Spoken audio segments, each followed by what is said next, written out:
సశక్తీకరణ ప్రధాన లక్ష్యాలుగా ముందుకు వస్తున్నట్టు ఆమె వెల్లడించారు. ప్రజల నుంచి వస్తున్న ప్రోత్సాహం తనకు మరింత బలాన్ని చేస్తుందని మలైక్తా తబస్సుం తెలిపారు.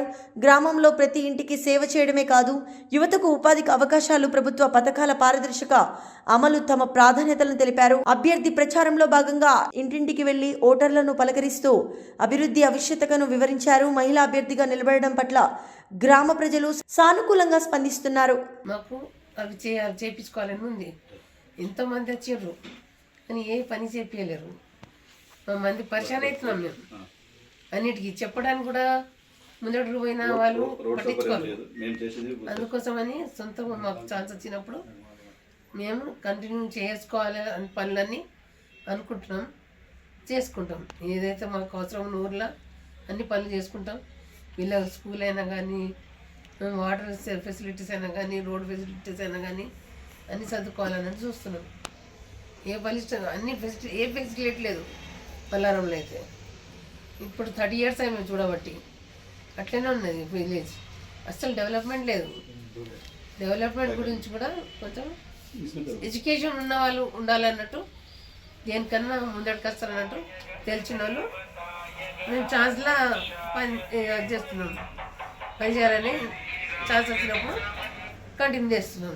ఈ సేవ అయింది, ఇప్పుడు ఈ సేవ కూడా అవుతుంది. విలేజ్ సేవ అయింది యాజ్ ఏ డాక్టర్.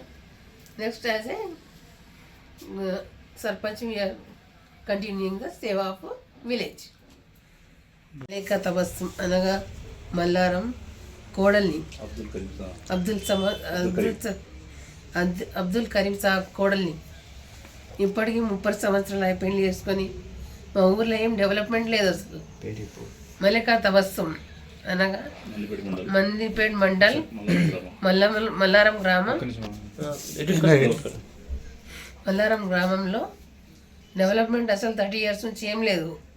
ఎంతోమంది వచ్చారు సర్పంచ్లు, ఎమ్మెల్యేలు అందరు, కానీ క్యాండిడేట్ గట్టిగా లేకుండా ఎవరు అడగలే, ఏం డెవలప్మెంట్ తీసుకురాలే. ఇప్పుడు మాకు ఛాన్స్ వచ్చింది కాబట్టి కంపల్సరీ ఉండి డెవలప్మెంట్ చేసుకోవాలన్నట్టు మా ఊళ్ళో నేను ముందటికి వచ్చిన అనగా మలైక్తా తబస్సుం మల్లారం గ్రామం సర్పంచ్గా నిలబడుతున్నాను పోటీలో. దయచేసి మీరందరూ సహకరించగలరు. తెలిసిన వాళ్ళు పని చేపిస్తారు. అనేక ఎడ్యుకేటెడ్ ఏం పనికి రాదు, అసలు పనికి వచ్చే పనులు చేయించుకోవాలా.